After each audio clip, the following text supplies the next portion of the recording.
It's day 21 of the 100 Days of Making Comics Challenge. Hi, how are you? I've done a bit of work off camera and I've finished the thumbnails for episode 1. I'm glad that I finished this, because this is actually the furthest that I've gotten when it comes to the art in the comic. Writing for me comes a lot easier than composing images and faces. Literally, I don't know, maybe I'll show you the finished work of my comic. I never realized how badly I drew those thumbnail images. It's okay though, they're just thumbnail images, and as long as you understand what you wrote, I guess you're fine. But seriously though, the comic thumbnails for the images were so unrecognizable at times. I had to write words to reactions because I knew I wasn't going to understand what I had written in the beginning. When you're writing the comic, always think about the readability, the pacing, and how much the comic panel should take up. Emphasis is the key word when working with the sizing of panels. If it's important, make sure to make it really big. In this speed paint, you'll see me draw bits and pieces of the background. Just a small note, try not to get too much into detail when working with the background. I think I've said this before, but I can't stress enough how much time I've put into creating backgrounds for certain panels. Of course, you want your comic to be nice and beautiful, but you also have to take into account of how much time it's going to take when you're adding so much details of the background. But don't worry too much about the background being detailed. Just worry about, the dialogue and the characters. You could easily put a drop of blue for the sky or even a blank panel in the background. I'm sure the readers don't mind, and when I've gone on Webtoons and I've read these comics, there are some really good ones that don't even have that much detail in the background.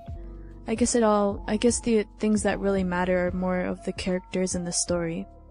But you should be drawing the background only when it's necessary, when the characters are moving around and interacting with the ground, the rocks, and the grass, depending on your setting. Also, take into account of how you want the lights and shading to happen.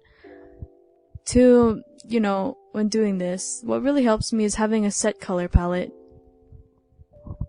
Experiment with different types of lighting, especially on a digital medium. It's kind of different on either traditional, but what's helped me is using the multiply layer for the shadows and for night, and using the luminosity as well as the Lumion shade layer for the light.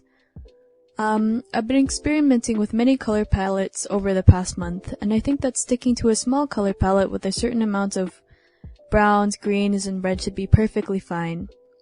Try not to get, depending on your theme, try not to have 7 different shades of brown or 7 different shades of green, because that's just going to be very confusing. Simplifying everything and reusing colors will not only make the comic look more uniform, but it'll also make your time working on it a lot easier.